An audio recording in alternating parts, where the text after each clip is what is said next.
nosotros con proteína? Nosotros vimos un poquitico de proteína cuando empezamos a estudiar enzimas. Porque las enzimas, todas las enzimas, casi absolutamente todas las enzimas son proteínas. Porque algunas no eran de origen proteico, sino que eran pedacitos de ARN que iban a tener una actividad catalítica. Pero muy específicamente son las moléculas de ADN o de ARN, en que lo que llamamos nosotros las ribosinas. Pero tienen un espectro muy reducido.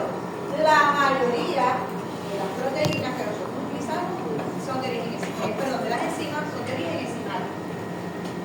Pero no solo las enzimas son proteínas.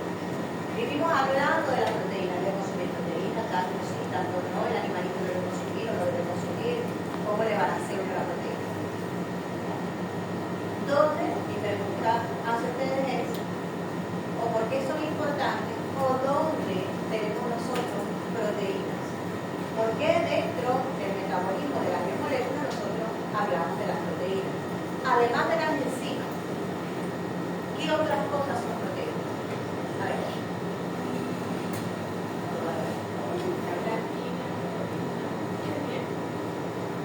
Ajá, la queratina, ¿qué más? Principalmente queratina tenemos en las uñitas, en el cabello, la elastina. ¿Qué más? Muy bien, son proteínas estructurales. ¿Qué más? ¿Dónde más en nuestro cuerpecito tenemos proteínas? En la membrana celular. En los músculos, muy bien. El colágeno no ¿Qué cuenta más? El colágeno no cuenta como proteína. El colágeno, la mayor proteína que tenemos nosotros en el cuerpo, más que muscular, es el colágeno. Porque el colágeno no solamente tenemos en la piel, en los huesos, en arma la estructura, el andamiaje, para que el calcio se pegue. El calcio no es que anda solo allí, solito, un calcio con otro, no. El calcio se adhiere a una estructura de colágeno, que es lo que hace la estructura rígida o contribuye con la estructura rígida del hueso. Colágeno, músculo. El músculo es pura proteína, miosina por cantidades industriales. La queratina, ya hablamos del colágeno, todos los tejidos damos de colágeno. El colágeno forma una parte muy importante de esa matriz extracelular. No solamente que forma parte de la estructura de la célula, sino que una célula se pega con otra, con proteínas principalmente. Cuando nosotros hablamos de los carbohidratos y hablamos del ácido hialurónico, eso está unido a proteínas de colágeno y elastina. La miostatina es una proteína también. Sí. Solamente la doble musculatura. Sí. Un gen no, es una proteína. Es un heteroproteína. Ajá. ¿Qué más?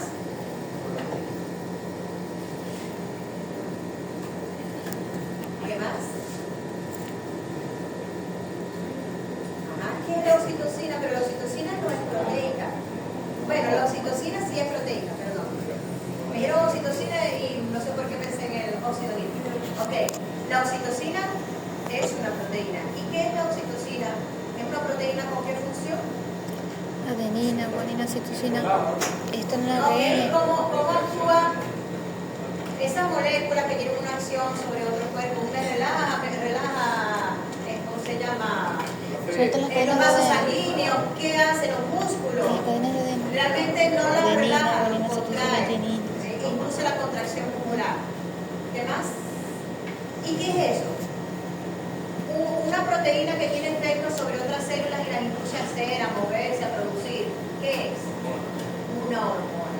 Muchas de nuestras hormonas son de origen proteico, muchas, no todas, porque tenemos algunas que son de origen lipídico, pero muchas de nuestras hormonas son de origen proteico. Muy bien.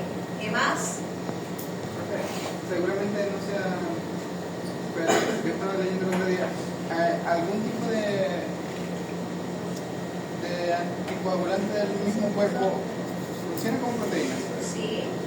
No me acuerdo el nombre, pero sé que hay una. La heparina. Esa, pues. El heparán realmente tiene origen, es un, y lo vimos, es un carbohidrato, ¿ok? Lo que pasa es que en esa cascada participan muchas proteínas, pero el heparán, lo que me genera la heparina, realmente es un dímero de carbohidrato, un disacarídeo. Yo quiero decirlo, pero me da hormonas, pena. ya hablamos de las estructurales más importantes. El veneno de la serpiente, por lo menos de la cascabel, es una proteína que coagula la sangre. Muy bien, la mayoría de las toxinas, por no decir que todas, son de origen proteico. Muy bien. ¿Qué más? Excelente. ¿Qué más? ¿Dónde más las tenemos? El mundo de nosotros está lleno de proteínas. Ajá. Profe. ¿Qué más? ¿Y el líquido sinovial? El líquido sinovial tiene proteínas, parte del colágeno. El colágeno tenemos muchas formas de colágeno. Tenemos colágeno líquido, tenemos colágeno coloidal y ese colágeno gelatinoso forma parte del líquido sinovial. Muy bien. Además tenemos otros carbohidratos allí. ¿Qué más? ¿Vamos bien? ¿Pero hay más?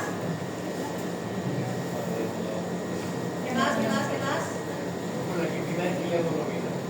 ¿La? Quitina y hemoglobina. ¿Quitina? Y hemoglobina.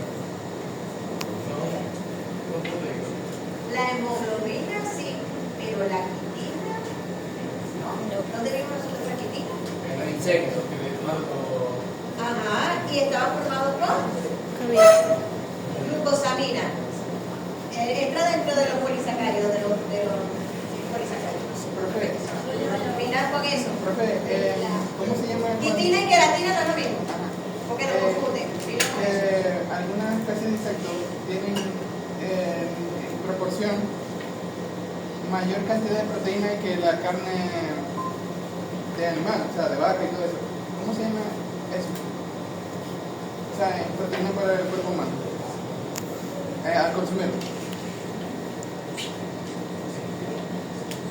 No sé, ¿de qué? O sea que los insectos tienen mayor valor proteico al consumir. Pero eso no es porque tengan una proteína. Pero no estoy tan segura de eso. No estoy tan segura de eso. Hay que buscar bien esa información. A ver si es exacta. Una cosa es lo que dice el estudio. A lo que se refiere es que, a comparación de la carne de res o eso, tiene más proteínas un insecto que una carne normal. En relación peso, tiene menos agua. Por eso. ¿Qué más? ¿Qué tiene el plasma sanguíneo? Anticuerpos, tiene una cantidad de proteínas que están encargadas de los procesos de coagulación, la trombina. Entonces tenemos los anticuerpos, nada más y nada menos que nuestro sistema inmunológico que funciona en gran parte con la producción de anticuerpos. Los anticuerpos son proteínas. Los antígenos, ¿qué son antígenos? Una proteína que tiene la capacidad de generar una reacción inmunológica.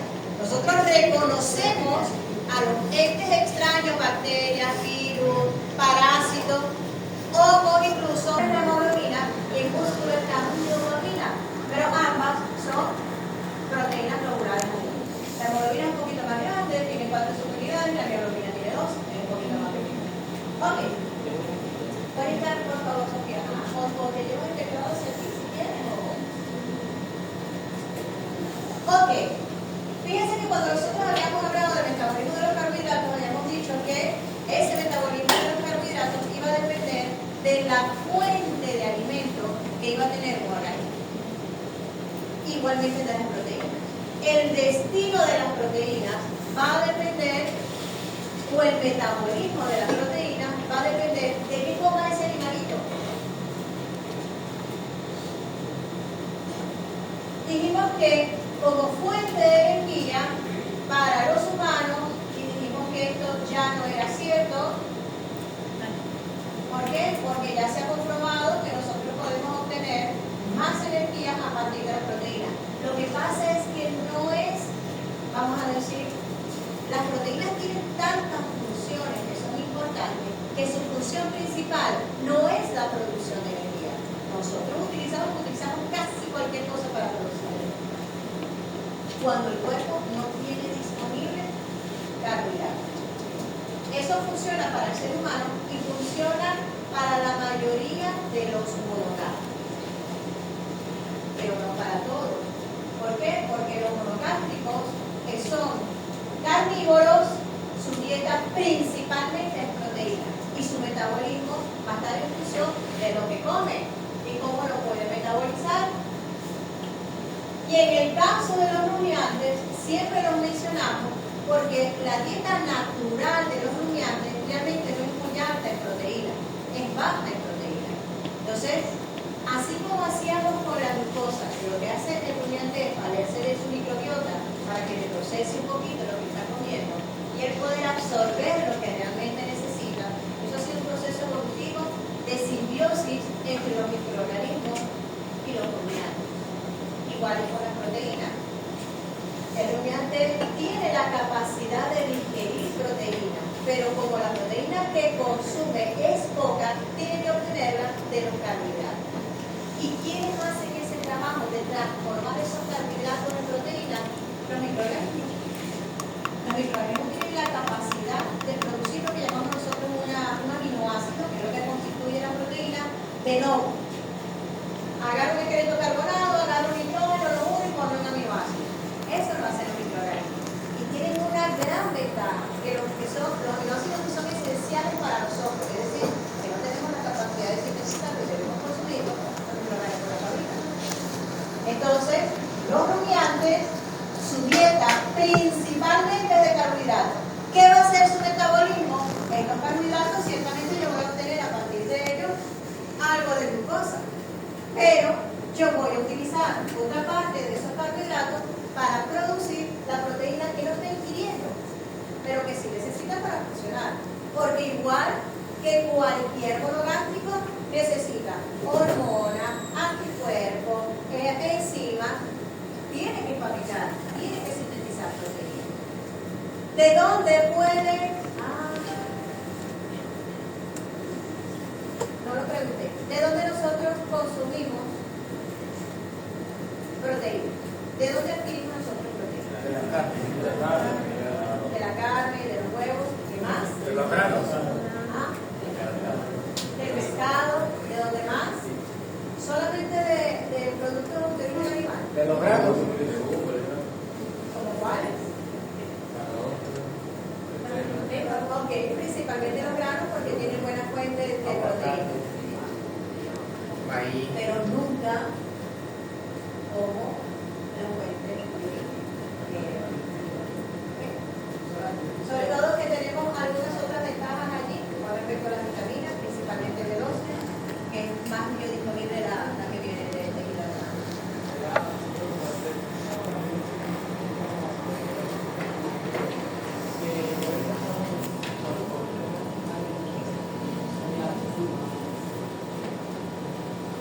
No se forman, ellas tienen proteína.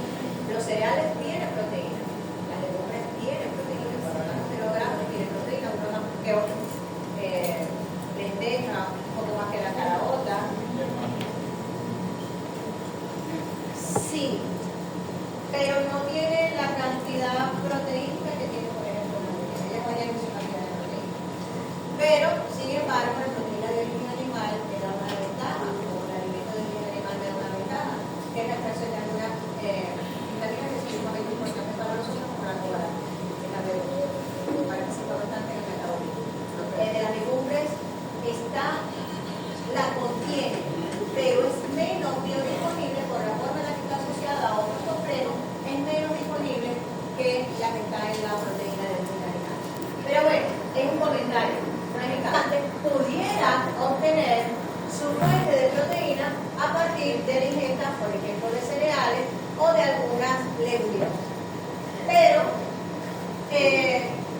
la cantidad que ingiere es relativamente poca, principalmente lo que está alimentando es de pasto, normalmente. Entonces, esa microbiota se va a encargar de fermentar y a partir de esos ácidos grasos de los que hemos hablado, a partir de esos ácidos grasos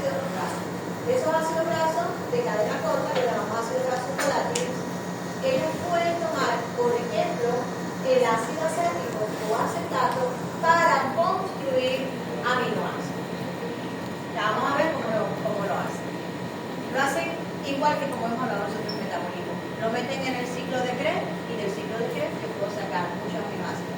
Así como puedo utilizar aminoácidos para que entren al ciclo de Krebs, y me formen oxalacetato, para los que han estudiado, igualmente yo puedo, a partir de algunos aminoácidos, obtener esos mismos precursores, el succínico decimal y succinato, el oxalacetato, que simplemente al colocarle un grupo amino, eso lo hacen los microorganismos también, lo transforman en un aminoácido. Ok.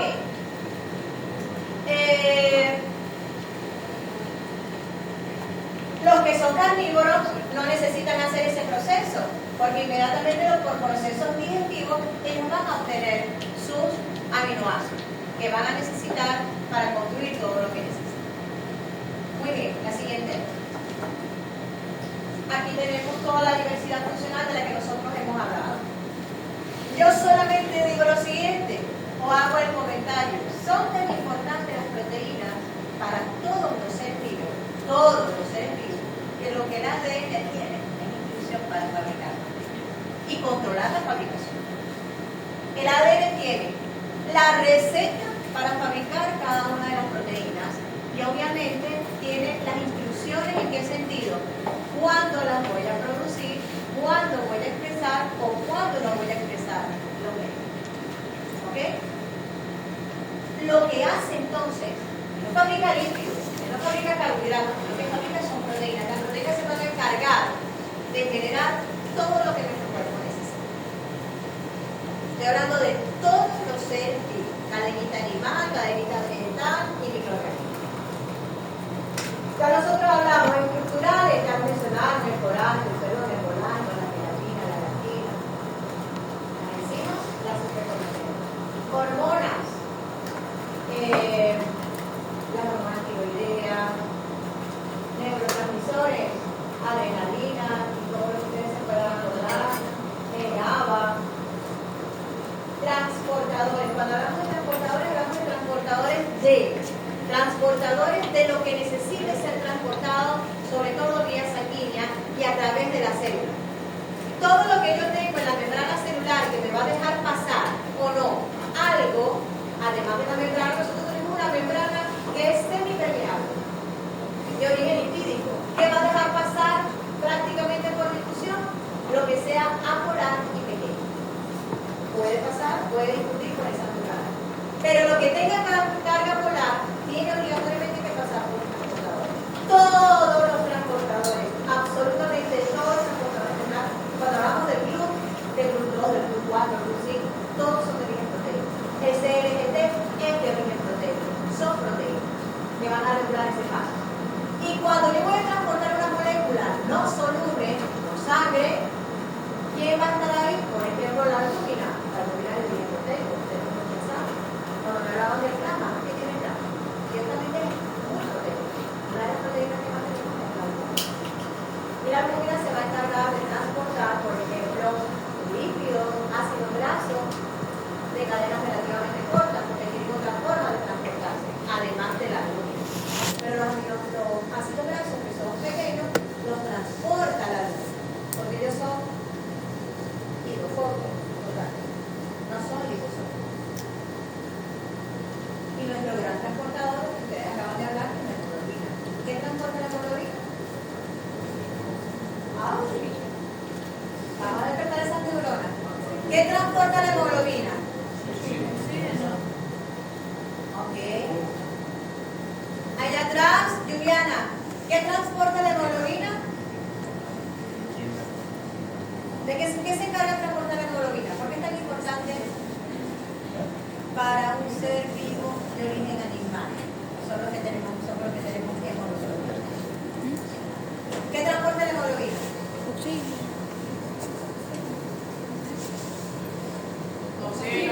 Oxígeno. Mira con eso. La hemoglobina, que la tenemos en el músculo, ya que va a transportar oxígeno. A nivel muscular, también es una proteína, es un transportador.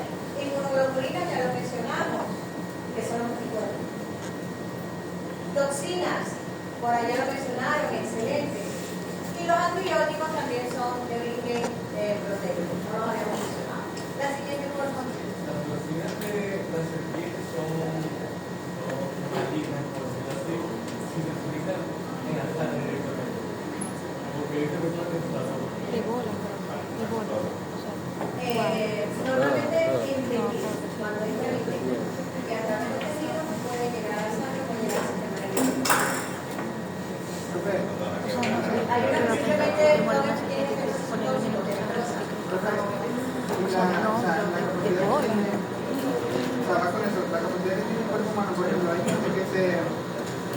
inyecta pequeñas dosis para después volverse inmune, también va con la proteína. Sí. O sea, porque ya se adaptan Los anticuerpos, generan anticuerpos. O sea, lo que hace es entrenar a tu cuerpo como una vacuna, hace lo que la vacuna. Te inyectas el antígeno para entonces generar los anticuerpos. Y tengas entonces un anticuerpo. Entonces, hace dosis pequeñas para que tu cuerpo tenga la, ¿cómo se llama? La capacidad de reaccionar sin generar un factor, vamos a decir, el factor de peso que genera la toxina. Ok.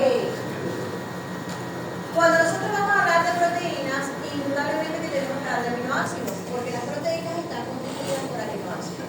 Así cuando nosotros hablábamos de los polisacáridos que tenían una estructura que principalmente era la glucosa, nosotros dentro de la proteína tenemos estructuras muy variadas que son los aminoácidos. Los aminoácidos son los bloquecitos que van a armar a una proteína. Entonces, salud. Cada una de estas bolitas que nosotros tenemos aquí, ay, me está hablando aquí de pero lo hemos mencionado un poco, no lo vamos a hacer. Cada bolita que vemos aquí con un color diferente se refiere a un aminoácido distinto.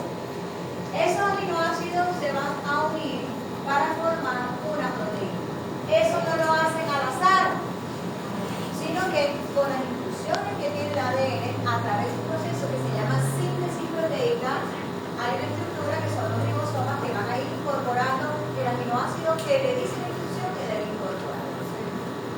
Y un aminoácido se une a otro a través de lo que llamamos nosotros enlaces peptídicos y se forman cadenas de aminoácidos. Cada aminoácido tiene una cadena con algún grupo funcional. Ese grupo funcional va a hacer que entre algunos de ellos pueda ocurrir una interacción.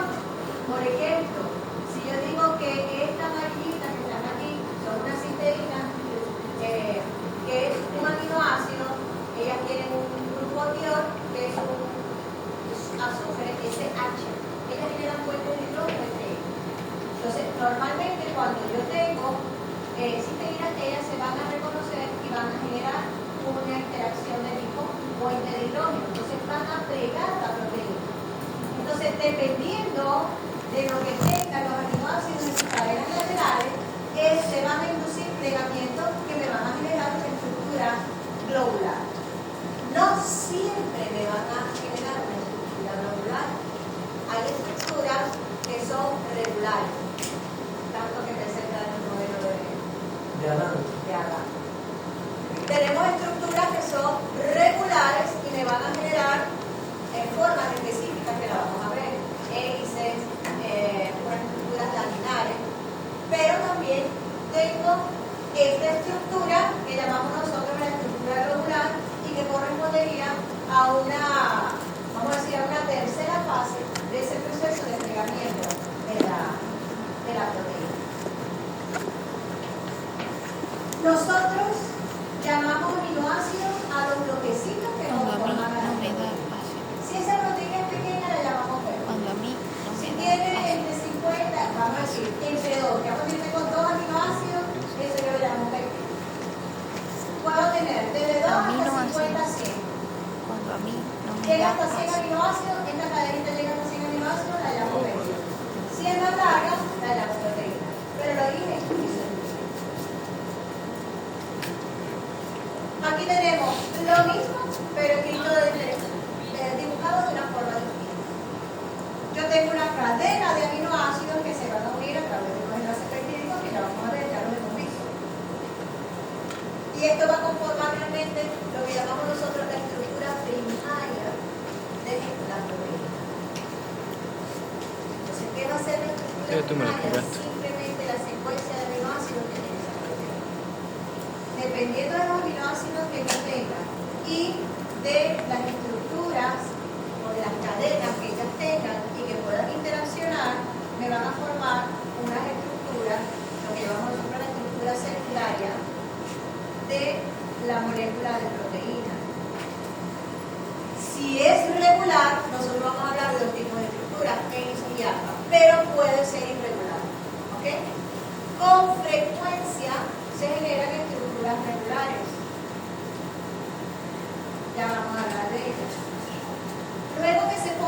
esa estructura regular, que en este caso es una hélice, esa hélice incluso puede plegarse sobre sí misma. Y cuando ella se pliega sobre sí misma, me puede generar estructuras regulares. No siempre lo va a hacer. Ya hablamos de una configuración terciaria. Cuando varias proteínas se unen entre sí, ¿se acuerdan cuando hablábamos de los complejos enzimáticos? No el complejo de la piruvato de citrolinasa, son de enzimas que van a actuar. Ellas están juntas. Y de hecho mostrábamos como una roseta que tenía muchos de estos que llamamos la E1, la E2 y la E3. Esos complejos es lo que forma la estructura cuaternaria de una proteína o de un complejo proteíno. Realmente ya cuando nosotros tenemos varias proteínas asociadas, hablamos de complejo proteíno, y esto corresponde a la estructura cuaternaria de una proteína. Ok, la siguiente. Nosotros ya habíamos hablado del enlace peptídico y del carbono quirálico con un aminoácido. Así como dijimos, los carbohidratos tienen una estructura que no la puedo decir,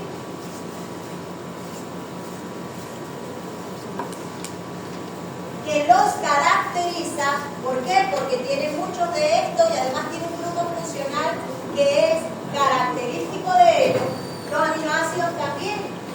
Los aminoácidos tienen una característica central. Tienen un carbono que tiende a ser asimétrico. ¿Por qué es asimétrico? Porque todo lo que lo rodea es líquido. Pero además, siempre un aminoácido va a tener de un lado un grupo carboxilo y del otro lado un grupo amino. Va a tener un hidrógeno. Esto que está aquí va a ser constante para todos los aminoácidos. Se repite en todos los aminoácidos. Tenemos aproximadamente como 300 aminoácidos, pero las bases son 20 aminoácidos. Y nosotros que hicimos son 300, 400, simplemente son pequeñas modificaciones de esos aminoácidos. Pequeñas modificaciones. Un grupo H+, un grupo metil adicional, pero la base son 20 aminoácidos. Estos 20 aminoácidos tienen en común que un carbono que está rodeado de un hidrógeno, un grupo carboxilo y un grupo amino. Esto que vemos nosotros aquí es lo que llamamos la cadena lateral o la cadena R del aminoácido y es lo que va a variar entre ellos. Es la diferencia que van a tener. Quiere decir que un aminoácido se va a diferenciar de otro. ¿Por qué? Por lo que contiene su cadena lateral. Pero esto siempre va a ser constante. Esta cadena R puede ser un hidrógeno.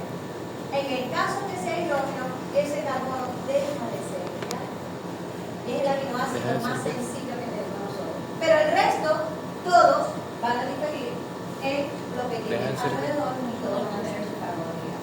Como dije ahorita, el carbono quiral es el carbono que está aquí, el carbono alfa, simplemente tienen todo lo que tiene alrededor es diferente. Tiene un hidrógeno, tiene aquí un grupo carboxilo, un grupo amino y una cadena R. En el único caso que es igual y que no llega a ser un carbono quiral es cuando tenemos aquí un hidrógeno y vamos a hablar de un aminoácido más sencillo.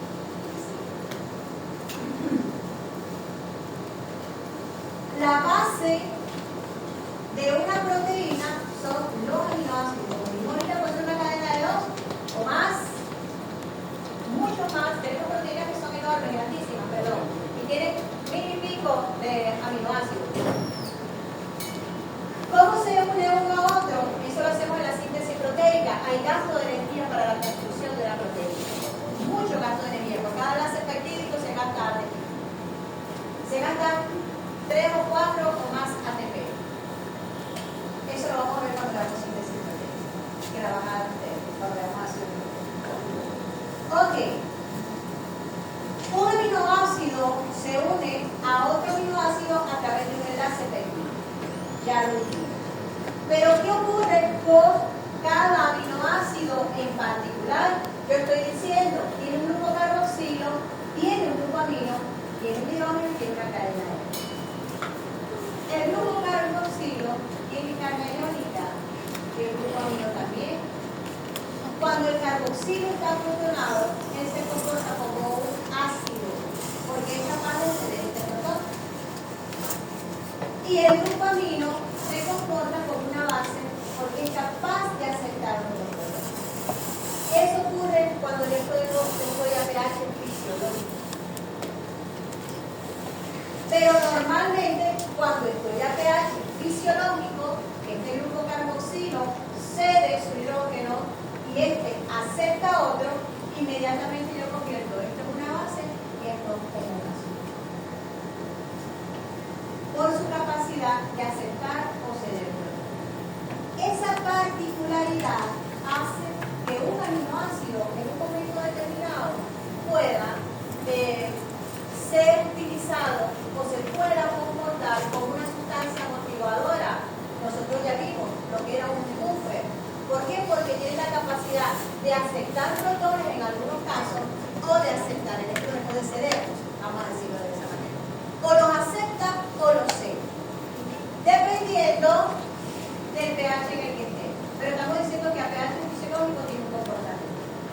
Esa capacidad de poder comportarse en algunos casos como ácido o como base, o la capacidad de ceder protones o de aceptarlos, lo llamamos nosotros una sustancia anfótera o suiterior, como está aquí. ¿Ok? ¿Por qué? Porque tiene la capacidad de comportarse como ácido o como base, o como catión o como anión. Dependiendo de qué, justamente de los grupos funcionales que tiene. El grupo carboxilo y su grupo amino. La siguiente, por favor. Ok, aquí tenemos nosotros nuestros 20 principales aminoácidos. Y en azul, en la franja azul, tenemos nosotros cómo puede ser esa cadena negra. Fíjense todas las diferencias. Aquí tenemos un ácido aromático, aquí tenemos cadenas ramificadas o podemos tener cadenas lineales. Dependiendo de la conformación que tienen esas cadenas y de los átomos que la están constituyendo, ellos pueden tener carga polar o no. Quiere decir que puede la cadena ser apolar o no. Si yo no considero la cadena R, sino que considero los grupos funcionales que tiene el aminoácido, el grupo carboxilo y el grupo amino, estas cargas se contrarrestan. Y aunque pudiera tener cierta polaridad, oído al tambor con eso, porque tengo por este lado la capacidad de aceptar protones, vamos a decir que tiene una carga parcial iónica negativa y una carga parcial iónica positiva, cuando yo hablo de la molécula completa, ella tiene netamente cero carga. Si yo dijera tiene menos 2 aquí y más 1 aquí, bueno, entonces si está polarizada. Pero en este caso no, es neutra. Entonces, todos los aminoácidos partiendo de allí, teóricamente, esta fracción que tengo yo que ahorita sería neutra, porque netamente la carga de la molécula, si no considero la cadena R, estoy hablando nada más de esta fracción, tuviera carga cero, porque entre la del carboxilo y la del grupo amino se van a anular como quieras. ¿Qué le aporta estos señoritos que están aquí? Las cadenas R le van a aportar gran parte de la funcionalidad al aminoácido. Esa cadena R puede ser apolar, en el caso de los anillos aromáticos son apolares, o también puede ser polar. Puede tener, vamos a decir, la molécula puede estar polarizada. Yo digo al tambor, no todas las moléculas polarizadas tienen una carga más 1 o menos 1, yo lo acabo de decir, aunque yo pueda tener cierta polarización aquí, van a tener como carga una carga neutra. Entonces, hablamos de grupos polares que me van a generar una molécula neutra, pero tengo grupos polares que son tan fuertes que me van a polarizar a toda la molécula. Entonces voy a tener una molécula que se va a comportar como ácido y otra como base. Entonces voy a tener una clasificación de los aminoácidos por esa propiedad de comportarse como ácido, de comportarse como base o de comportarse de forma neutra, sin carga, apolares. ¿Qué ocurre con los elementos apolares? Son sumamente importantes, que son hidrofóbicos, mientras que los polares son hidrofílicos. Y eso es sumamente importante para la estructura de una molécula. ¿Por qué? Porque lo que es hidrofílico se va a ir hacia el agua y lo que es hidrofóbico le va a huir. Entonces, si yo tengo una proteína que tiene unos grupos funcionales hidrofílicos y otros hidrofóbicos, eso le va a cambiar la estructura completamente a la proteína. Pilas con eso. Déjame tener una cosa por aquí. Profe. ¿Ah? Yo escuché profe. Ah. ¿Qué forma anillo? Estos compuestos, desde el punto de vista de la química orgánica, se llaman atómicos. Se llaman atómicos porque no se quieren nada. La pregunta que te dije de los camellos. La pregunta en inversión. Ok. El más sencillito, y fue el que dijimos que era el único que no tenía un carbono quiral, era el más sencillito, que era la glicina. Esta glicina que está aquí tiene 2 hidrógenos. Y al tener 2 hidrógenos no es totalmente asimétrico, ¿ok? Pero el resto, sí, todos los sustituyentes son diferentes. Entonces todos tienen carbono. El único que no tiene carbono quiral es este. No. Yo creo que voy a aprender que se aprendan los aminoácidos de memoria. Los que se van a aprender de memoria son los que vamos a utilizar más y ya van a ver que cada ratito vamos a hablar de glutamato. Vamos a hablar mucho de la glutamato. También vamos a hablar del aspartato, que es sumamente importante. Vamos a decir quiénes destacan en cuanto al uso que nosotros les vamos a dar. Pero destacan todos, como acabo de decir, porque los que tienen propiedades hidrofóbicas le van a dar una característica a la. Vamos a decir quiénes destacan aquí. La prolina es un aminoácido muy importante porque cuando él está metido, esta estructura que está aquí es compleja y él tiende a dar una torsión a la estructura, pero le da una torsión rígida. Entonces, moléculas de proteínas que tienen muchas prolinas tienden a tener una estructura muy rígida. En cambio, la glicina, como es muy chiquitica, vamos a decir que esa va a ser la bisagra de la proteína, por eso el mundo la puede mover, porque no tiene impedimento estérico. ¿Qué es un impedimento estérico? De espacio. Entonces, ella va a hacer que la molécula sea flexible. Por ahí, la molécula va a ser flexible. La metionina y la cisteína son sumamente importantes porque tienen glucotiores. Ellos van a inducir también formación de puentes disulfuros y van a participar en el plegamiento de la molécula. Nuestra queratina tiene mucha cisteína y por eso tiende a ser o más rizadita o menos rizadita dependiendo de la cantidad de cisteína que tiene. Y además eso hace que sea más compactito ¿cómo se llama? El cabello. Y también los rasgos, los cuadernos. ¿Qué más? El aspartato, ya nosotros lo hemos mencionado, es sumamente importante porque es un aminoácido que yo puedo quitar el glucosamino y lo convertir en ¿qué? En oxalacetato. Y el oxalacetato lo puedo eliminar y convertirlo en aspartato. Entonces ahí voy a tener una interacción bastante interesante. Lo vamos a ver. El glutamato es el aminoácido que más utilizan los doctores. El glutamato y la glutamina.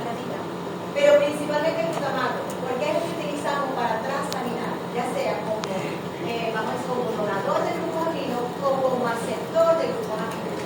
Él va a tener una convivencia constante entre el glutamato y el alfa-acetoglutarato.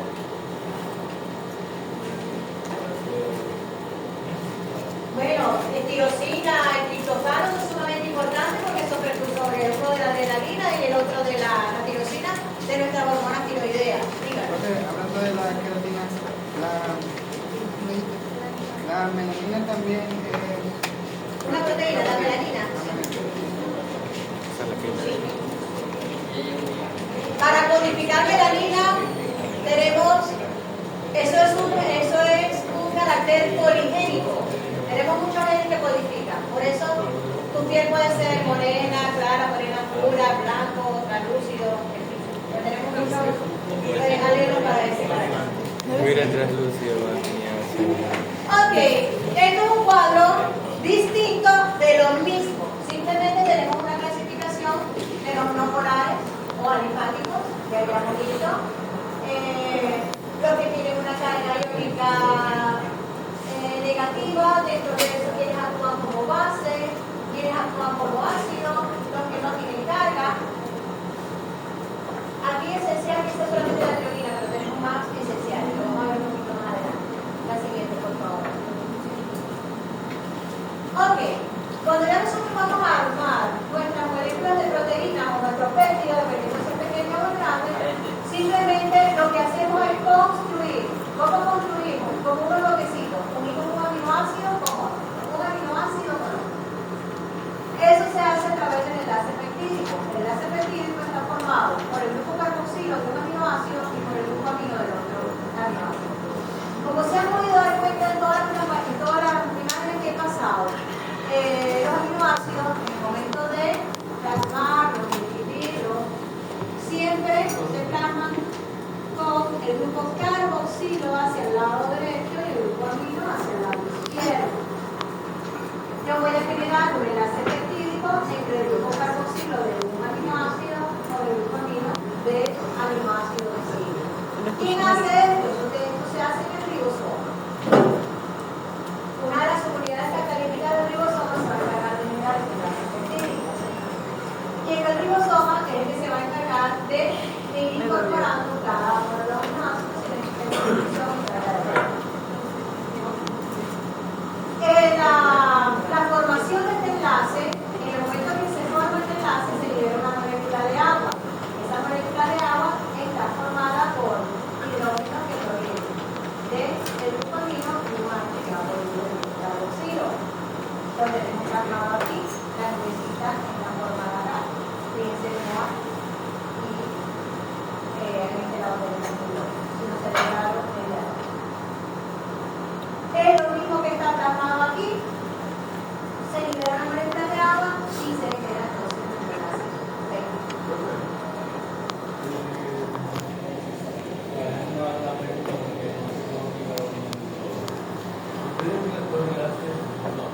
Usted dijo que la única forma de eliminar los espíritus es que una para que bueno, no, mentira.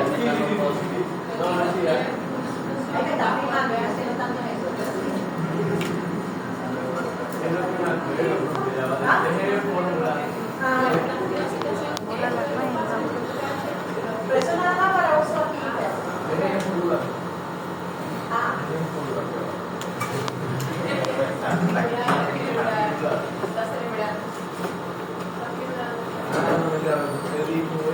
Que a pH fisiológico, el grupo carboxilo libera ese protón que tiene y queda cargado de forma negativa. Y el grupo amino acepta protones. Eso fue lo que dije a pH fisiológico. Ajá, para formar las científicos se necesita un pH fisiológico.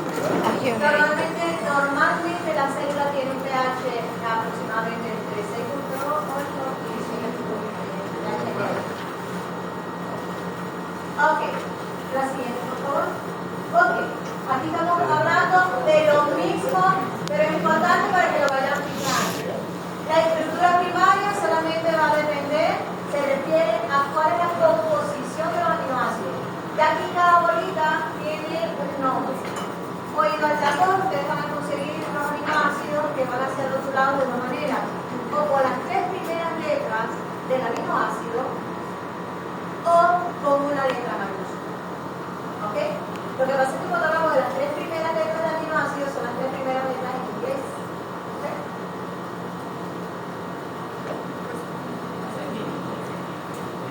La secuencia de aminoácidos me va a dar la estructura primaria. Mientras yo tenga la estructura primaria,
digo, bueno, ahora le voy a agregar un poquito de hidróxido para neutralizar.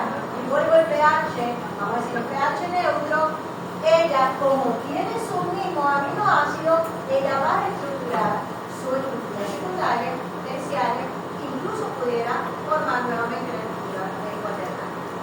Si no tengo otro elemento dentro de esa solución que forme complejo con él.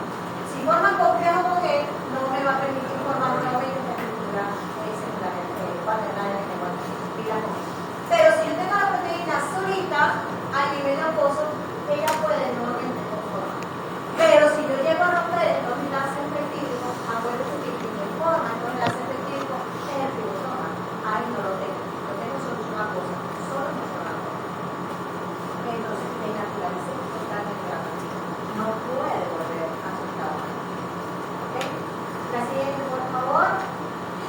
Lo mismo, pero eso es para que quizás puedan ubicarse un poquito ya en lo que realmente es la estructura que presenta un poquito más realista la imagen a como se pudiera observar en la proteína dentro de una célula o para una célula. Su aminoácido, la estructura secundaria, primaria, secundaria, terciaria y la tubular. Fíjense que ya yo he ido mencionando, por ejemplo, los puentes de hidrógeno pueden hacer que se generen estructuras regulares. Igual, yo puedo tener por aquí un aminoácido que pueda tener una carga eléctrica negativa y otro por aquí que tiene una carga eléctrica suficientemente positiva, ella se va a pegar y me va a formar la estructura que llamamos nosotros terciaria. ¿Okay? Y cuando se une a otra proteína, entonces van a formar estructuras cuaternaria. ¿De qué va a depender eso? De los grupos funcionales que requieren de los aminoácidos que puedan funcionar como otras proteínas. La siguiente. Esos son muy específicos. Son bastante específicos. Fíjense, nosotros habíamos hablado que las proteínas podían tener estructuras regulares y las que se presentan con mayor frecuencia son lo que llamamos alfa hélice, que como pueden ver aquí va a formar una hélice. Y tenemos la beta plegada que ya la vamos a ver. ¿Por qué se forman estas estructuras que son regulares? Porque aproximadamente cada 3-4 aminoácidos se va a generar un puente de hidrógeno entre los grupos carboxilo y los grupos aminos de esos aminoácidos.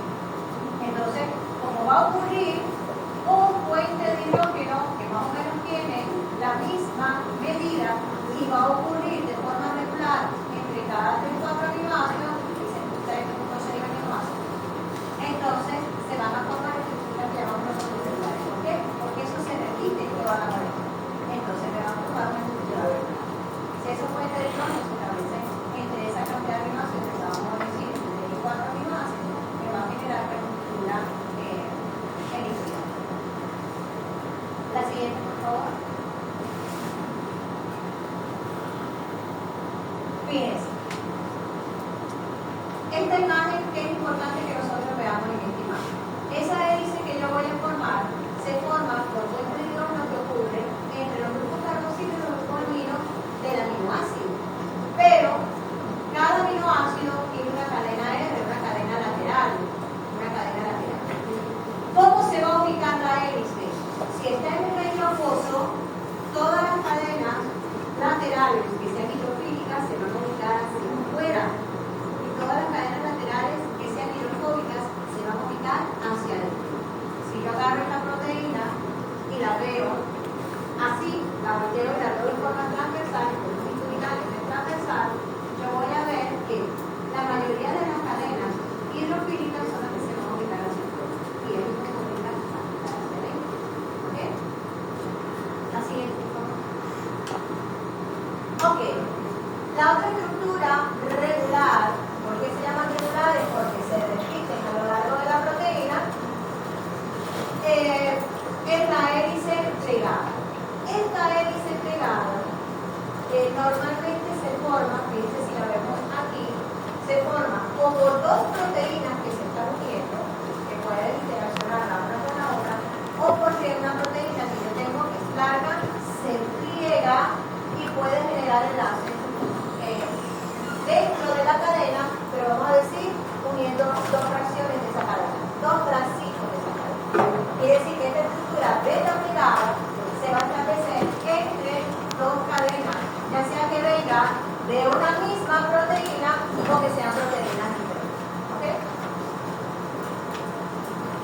También se establecen puentes de hidrógeno entre los grupos carboxilo y los grupos amino.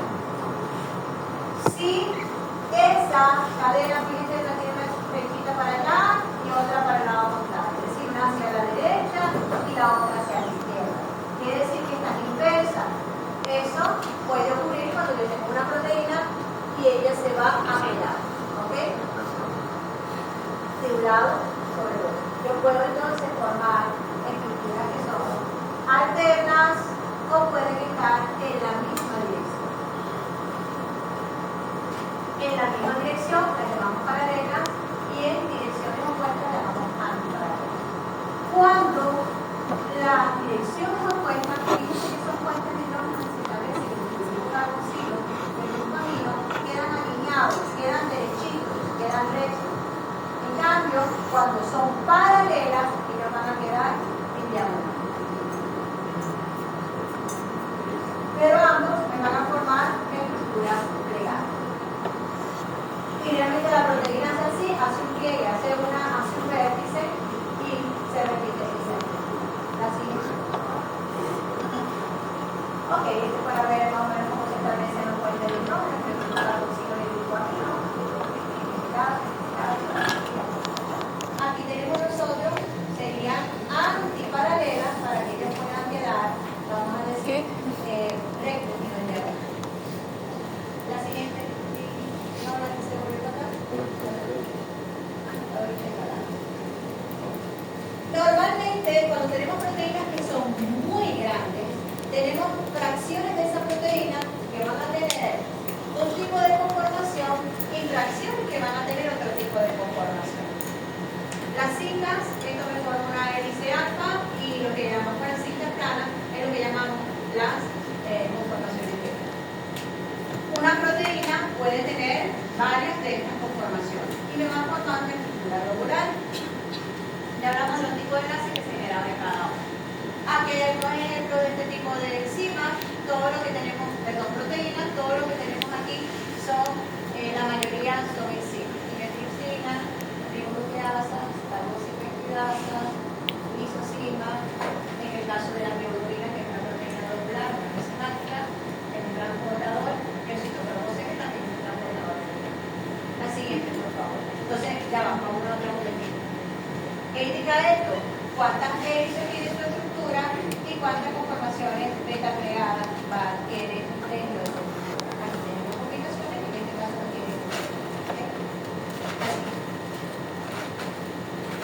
¿Quiénes van a participar en la formación de la proteína? Principalmente el enlace peptídico, que es el que me va a unir a todos esos aminoácidos, pero ya esas interacciones entre los aminoácidos pueden ser puentes de hidrógeno, pueden ser interacciones hidrofóbicas, pueden ser puentes salinos, pueden ser interacciones de Van der Waals. También se generan puentes de sulfuro, pero los puentes de sulfuro tienen carácter covalente. Estos de acá, los enlaces que llamamos débiles. Son débiles, pero lo mencionaba yo en la primera clase. Si a mí me une un hilo a él, cualquiera que pase lo que sea. Pero si entre él y yo tengo 1000 hilos, nadie va a poder romper ese enlace. ¿Ok? Entonces, si yo tengo muchos puentes de hidrógeno, si tengo muchos puentes salinos, yo voy a tener unas proteínas que tienen relaciones muy estables. ¿Ok? La siguiente. Ya vamos a ir para atrás.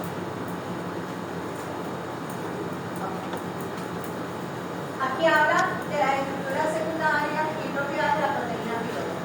Nosotros vamos a tener proteínas que tienden a ser largas, pero son complejos proteicos.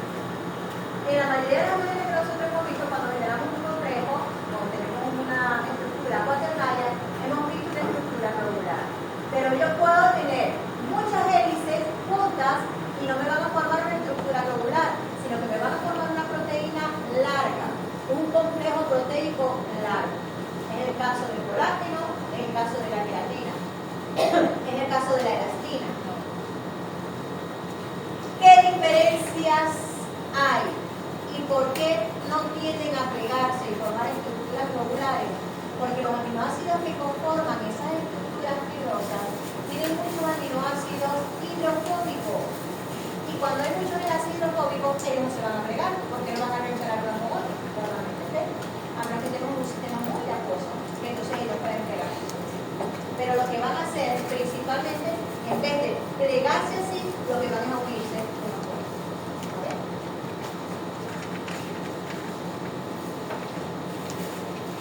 La siguiente, después hablamos de la diferencia. Una de las estructuras fibrosas que tenemos nosotros, las proteínas estructurales que armamos, ustedes ya lo mencionaron, es el colágeno. El colágeno tiende a ser bastante resistente, no solamente lo tenemos en nuestra piel, en los tejidos, como dije, en los huesos. Yo siempre menciono el caso de los gusanos. Porque usted un gusano lo pisa y levanta el pie y el gusano se sigue caminando. Es decir, que el gusano sigue caminando. Uno tiene que jugar, el gusano va a caminar para destruirlo. Porque el colágeno es muy resistente. ¿Quién es gran parte responsable de la resistencia de ese colágeno?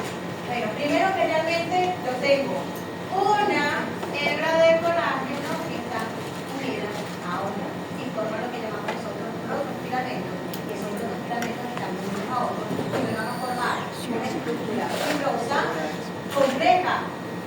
Y como dije yo, muchos puentes de hidrógeno me van a hacer una estructura bastante resistente. Pero además, yo tengo intercalado, tengo la presencia de mucha prolina allí que le va a dar dureza a la masa del colágeno. Pero quiero que eso de dureza lo traduzcamos en resistencia, porque no significa que sea rígido. ¿Sí me expliqué? El gusanito del río, pero como es resistente. Ok, la siguiente por favor. La queratina es más o menos similar. ¿En qué sentido? Que ella va a tener, ¿cómo se llama? Una estructura helicoidal. Pero obviamente, ¿en qué van a diferir ellas? En la composición de los aminoácidos.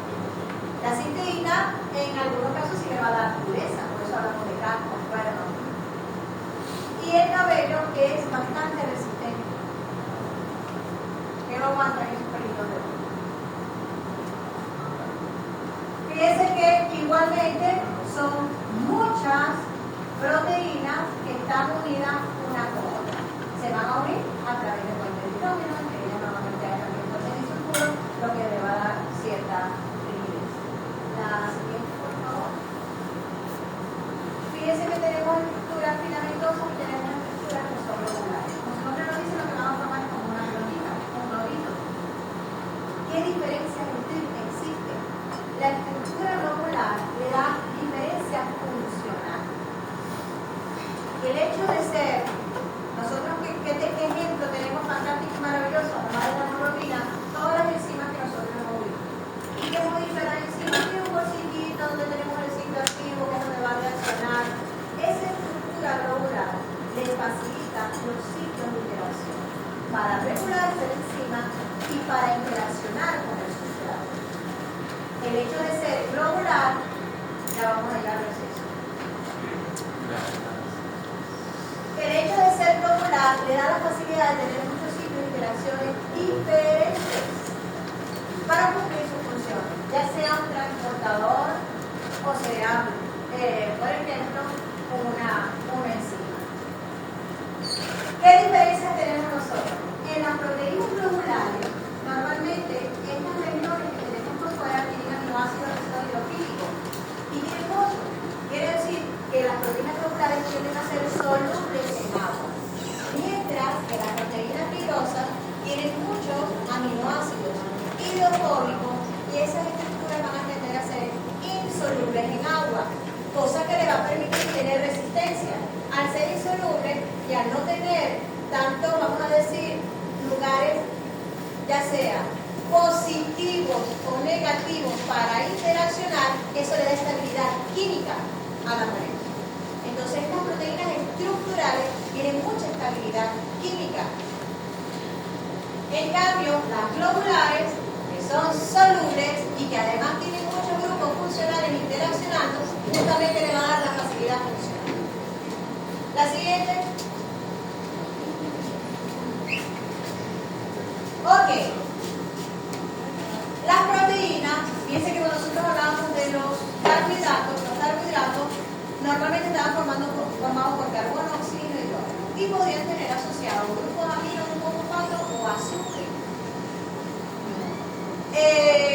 Pero sin embargo, cuando nosotros hablábamos ya de los polisacáridos como tal, de las estructuras grandes como tal, ellas podrían estar asociadas a las proteínas, por ejemplo, o a lípidos. Igual le pasa a la proteína. La proteína, obviamente, si yo digo que el carbohidrato puede estar asociado a la proteína, quiere decir que la proteína puede estar asociada a los carbohidratos. Y de hecho eso es lo que tenemos nosotros en la matriz intracelular. Y eso es lo que conforma, vamos a decir, que hace que nuestros tejidos sean compactos. Simplemente una célula por aquí y la otra por allá. Entonces vamos a tener lipoproteínas si nosotros vamos a complejar esa proteína con sustancias lipídicas. Esto lo vemos mucho en membrana. Nosotros tenemos un transportador embebido en la membrana que no está libre. Él está interaccionando con su grupo hidrofóbico con la membrana. Entonces tenemos aquí la parte lipoproteica de esos transportadores. Tenemos glucoproteínas, son sumamente importantes en los procesos de reconocimiento celular. Son sumamente importantes en el proceso de investigación. Tenemos fosfoproteínas, si están agrupados en un fosfato. Hemoproteínas, porque está formado por proteínas que tienen grupo hemo. Hemo significa que tienen hierro. Flavoproteínas, que están unidas a flavonoides. Y metaloproteínas, no tengo que aclarar porque están unidas a iones metálicos. Principalmente hierro, zinc, carbono, cobre, magnesio y manganeso. Ok, la siguiente.